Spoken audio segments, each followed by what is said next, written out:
Hey there, how's it going everybody? It's Dan from plantabundance.com. Today I just wanted to take you guys along as I go about harvesting some sunflower seeds from these mammoth sunflowers we've been enjoying throughout the season. As you can see, they've lost their luster, but that's okay because that means it's time to reap that abundant harvest. Now the heads on these mammoth sunflowers are huge. The seeds are huge too. They're plump. You can see where the birds have gotten to them. That's just fine. We love sharing the harvest with the wildlife in the area. The stalks on these guys are so large I'm going to have to use a handsaw rather than my hand pruners.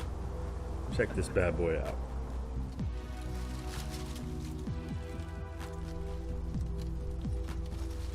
There's some smaller heads here that we won't be using for seed stock, but we will be using as either chicken fodder or roasting them up for ourselves. Removing the seed heads is easy. If you let the sunflowers get to a point where they're practically dry on the stalk, then just bending them over and running your fingers through it is enough. The seeds will just come flying out. Take a look at this larger sunflower head. You can see where some honey's built up in the crevices where the birds have plucked out the seeds and the bees have then gone to work. Pretty cool. You can see all the little flower buds that have developed on the sunflower seeds. I'm going to just rub my hand over the top, and those should just fall off if the sunflower's to the right maturity for harvest.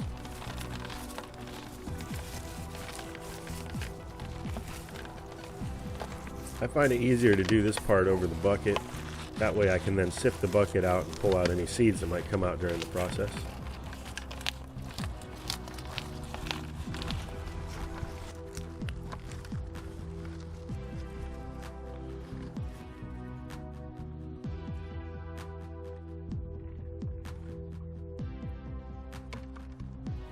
Now I'm going to start the process of removing the seeds from this giant mammoth sunflower head.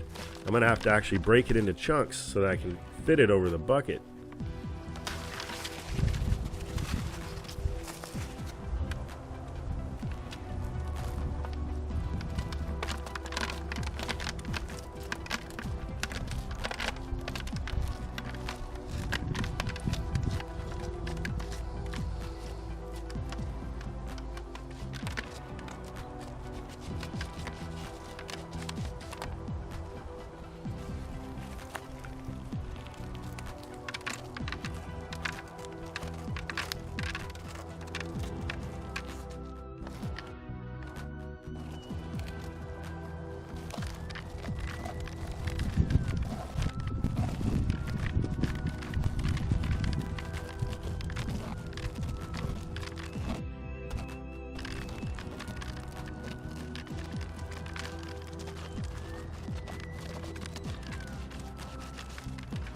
Alright, so now that we got all the seeds gathered, I'm just going to go ahead and measure it out and see what we ended up with.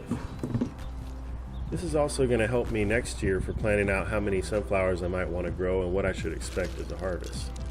So we ended up with about 4 cups or a quart of these beautiful jumbo mammoth seeds, and now I'm just going to quickly sift it out using this compost sifter that I made out of some 1/4 inch hardware cloth and just some scrap 2x4s.